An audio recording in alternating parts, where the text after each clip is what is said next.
So we got, is it John? Hi, you there? Hello, John? Hello? Hi, you're on. Can you hear us? Are you there? Yeah, we can hear you just fine. I'm holding on to the TV set, I believe. I believe I saw an article in the paper this morning about heaven and hell. Okay. Did you? That the Pew Research Group took. Did you see it or read it?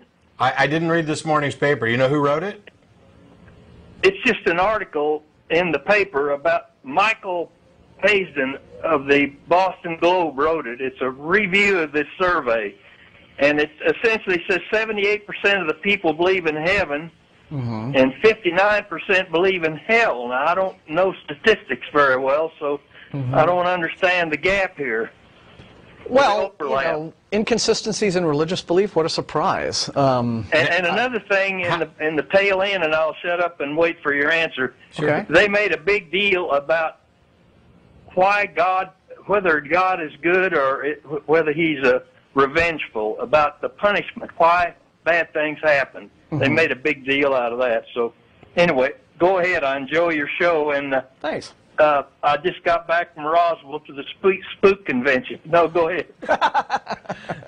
Thanks a lot, John. Appreciate it. Yeah, I didn't actually read the Statesman article this morning, but I did see the Pew report. There's a lot of interesting data coming out of this. One, if you take your statistics about how many believe in heaven versus how many believe in hell, I'd say that in addition to the gap, I bet if you went to those people who believed in hell, none of them think they're going. Yeah, there's...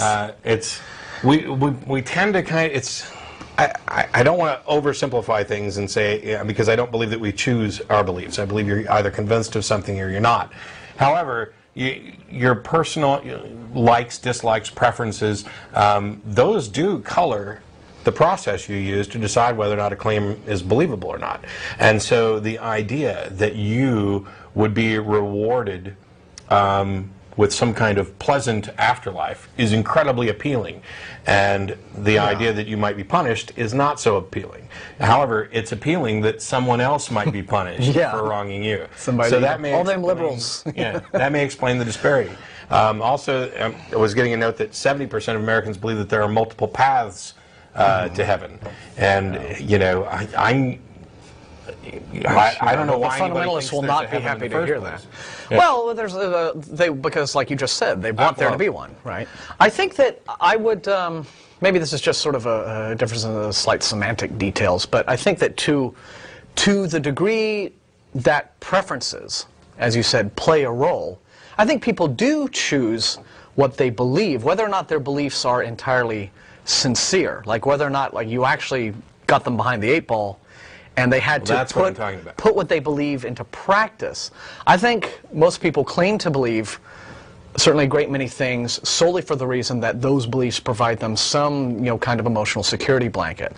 I think they can choose to claim a belief. Yeah. I think they can choose to act as if they believe something. Yeah. But when you get down to brass tacks about whether or not you actually really believe it, I don't think that that's choice-based. Yeah.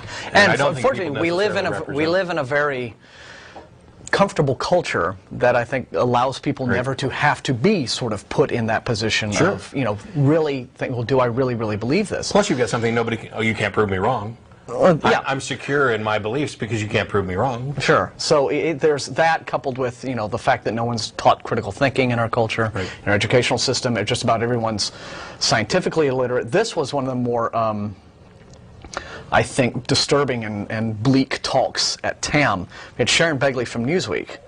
One of the things that was kind of interesting about this TAM is that the theme is ostensibly skepticism in the internet age, and yet very few of the speakers actually focused on that. There really wasn't a whole lot about, even PZ when he got up, who's like the top science blogger just about, and he didn't talk about his experiences as a big atheist blogger. He gave an Evo Devo lecture. It was like being in his biology class. Interesting, but he sort of got up and he prefaced it with saying, well, I bet you're all expecting me to, eviscerate some Christian. And, no, sorry.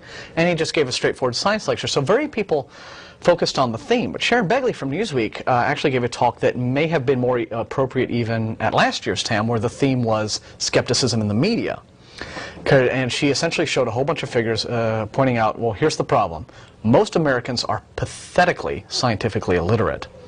And don't expect the mass media or the news media or whatever you want to however you want to phrase it, to come to the rescue in terms of thinking, yes, well, it's in people's interests that we make sure that they're all right, that we all have the facts here, and correcting people's really, really bad lack of skepticism and tendency to believe just the most pathetic rubbish. And so that kind of was very sobering. It sort of showed us all just how far we have to go. I mean, something like maybe nearly 20% of American adults still think the sun revolves around the earth. You know, I mean, that's just when you want to, you know, sink your face in your hands. So, you know, until we sort out science education in this country, I think that we're not only going to have a problem just with that, people being really, really stupid about basic facts at a basic level, but we're running a risk of falling very, very, very far behind the rest of the world in terms of, you know, the 20th century was the American century. The 21st century probably will not be if we're no longer the leaders in science. You know, I think I have a potential solution.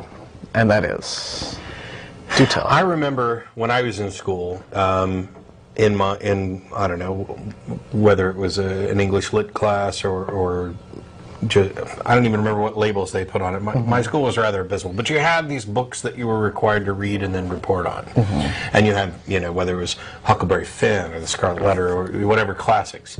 Let's replace one of those, and let's make Carl Sagan's The Demon Haunted World required reading for every kid.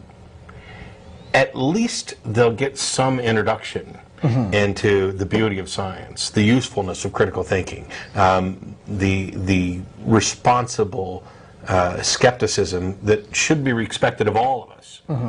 And it is, in fact, a great book. You know, well written. It's an enjoyable read.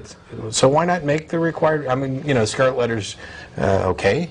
Yeah, I mean, that's a start. We another speaker from TAM, Richard Saunders, who is Suspenders. Yes, Suspender Man from Australia, Australian skeptics. He demonstrated this thing. He does a thing where he actually goes around to these grade schools and does a dowsing demonstration. You know, he'll get and at TAM he had a bunch of, and this actually was something I was very happy about. Quite a few people there in attendance who were teachers. He had a bunch of teachers come up and he did his little dowsing demonstration where it's just very simple. You've got 5 plastic buckets and under one is a thing of water. Oh, which one is it? And so let's see if our dowsing rod can find it. And you know, it's all just, if you know where it is, then you know you'll just sort of do it. Yeah. Right? And but you know, it's not a thing. If you suddenly you make the guy turn around and close his eyes, and then you sort of do the little, you know, shell game deal, then it's not quite so reliable.